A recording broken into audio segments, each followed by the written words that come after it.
En tant qu'halakha du jour, je vais répondre à une question qui m'a été maintes fois posée et qu'il est bon de traiter justement la veille des fêtes de Rosh Hashanah.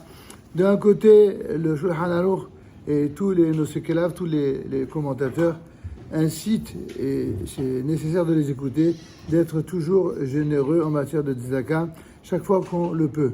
Mais de notre côté, il y a dans la tzedaka des règles exactement comme toutes les autres parties de la Torah. Et la question qui m'est souvent posée, mais quand est-ce qu'on doit donner et quand est-ce qu'on n'est pas obligé de donner? À aucun moment on va vous dire quand est-ce qu'il ne faut pas donner. C'est pas de cette façon qu'on formule les questions, en tout cas qu'il faudrait les penser. Mais la question qu'on nous pose, quand est-ce qu'on doit donner ou quand est-ce qu'on n'est pas obligé de donner? Alors la réponse n'est pas la même si on est responsable d'une communauté, c'est-à-dire si on est le rav d'une communauté, le maladéatra, ou même le président d'une communauté, lorsqu'on a en charge la gestion financière de la communauté, ou alors si on est infidèle. Et ça n'est pas la même chose si on est à l'intérieur de la synagogue ou si on est à l'extérieur de la synagogue. Les gens, en général, comprennent très vite lorsqu'ils sont dans leur boutique, et les principes qu'ils appliquent dans leur boutique, ils n'appliquent pas à la synagogue et vice-versa. Alors, essayons de recadrer un peu les choses. Il est dit dans le Talmud, ta vie à toi et la vie de ton frère, ta vie, elle passe avant.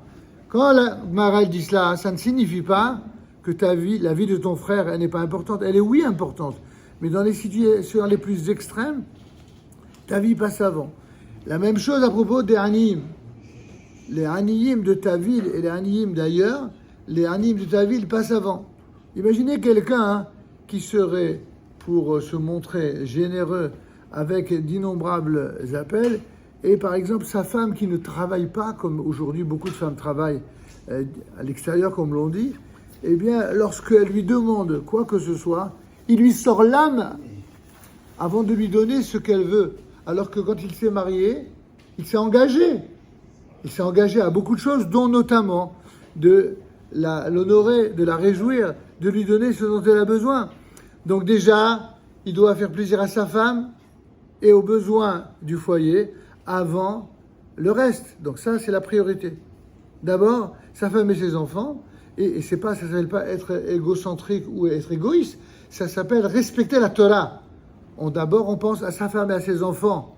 Ensuite, on pense à sa famille.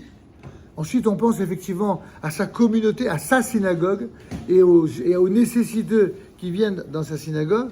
Ensuite, à d'autres communautés éventuellement. Et alors évidemment, quelle est la place dans tout cela de toutes les grandes yeshivot qui passent souvent leur temps à demander de l'aide? Ça, c'est quelque chose de très important de soutenir les yeshivot, évidemment, tout simplement parce que les yeshivot sont une bracha pour le peuple d'Israël tout entier. Mais là aussi, il y a un ordre à respecter. Comment on sait qu'on est dans l'halakha? Lorsqu'on fait des choses dans les règles. Si quelqu'un vient pour demander de l'aide, s'il vient avec un agrément, avec un ishur quelconque, c'est-à-dire une certification d'un Talmid Chacham qui est connu. Et le mieux, c'est lorsqu'il s'agit d'un Talmid Chacham qui est à la tête d'un rabbinat officiel, parce que lui, il a la légitimité du Klal Israël. Toujours. Celui qui est officiel, il a toujours une légitimité de plus par rapport à celui qui n'est pas officiel. Il y a, je le sais, dans certains esprits chagrins, au sein même du monde de la Torah, ceux qui voudraient faire le contraire, qui voudraient croire le contraire, que lorsqu'on n'est pas officiel, on n'est plus kasher, au sens propre comme au sens figuré, que lorsqu'on est officiel. Mais ça, c'est pas Darat Torah. Ça n'a jamais été Darat Torah de faire croire que ce qui n'est pas officiel est plus kasher que ce qui est officiel. C'est contraire à la Torah. Il faut donc qu'il y ait de la gradation et du respect de la Torah dans tous les cas. Maintenant, dire tout cela ne signifie pas s'opposer à quelque appel que ce soit. Chas v'shalom. Celui qui a les moyens personnels d'être généreux avec la terre entière, comme on dit, que Dieu lui en ajoute et qu'il le soit, tant mieux, qu'il donne à chaque fois. Et bien, celui à qu'Hachem l'a gratifié d'une bonne bracha, d'une bonne situation, chaque fois que quelqu'un vient vers lui, alors il ne faut pas qu'il oublie ce que mon père, Zechat Tzadik Bracha, citait tout le temps, de la bouche même de Baba Saleh.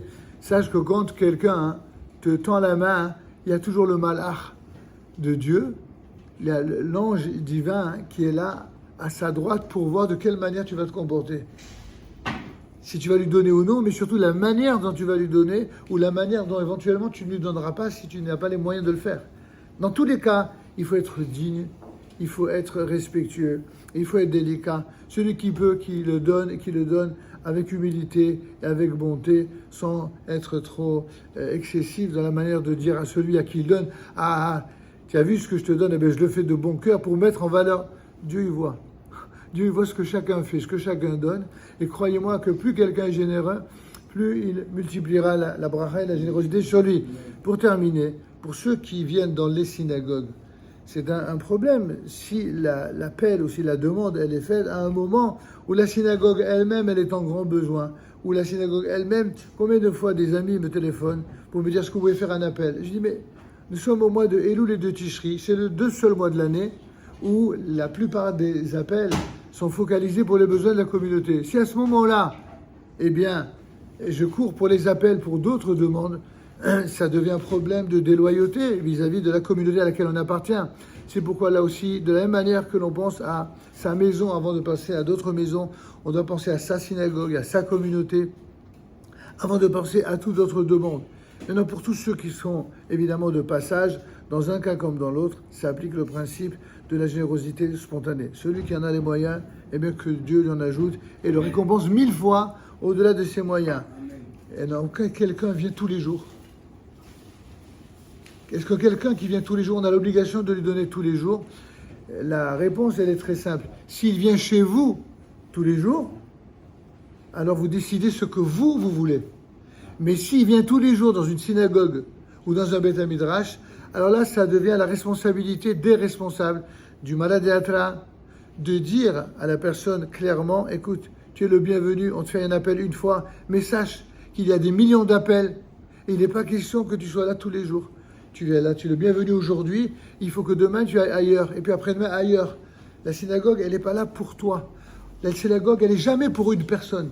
La synagogue, elle est pour la collectivité, et jamais pour l'individu. C'est un des principes fondamentaux qu'il faut retenir, y compris bien sûr pour la tzedaka. Que Dieu vous donne le zchut d'être toujours très généreux. Amen. Ki yelson behanem al akshomer. Asa kadosh baruch hu lezavichach ibalem tov shedemar nachgalil Torah veyadir kaddish al Israël.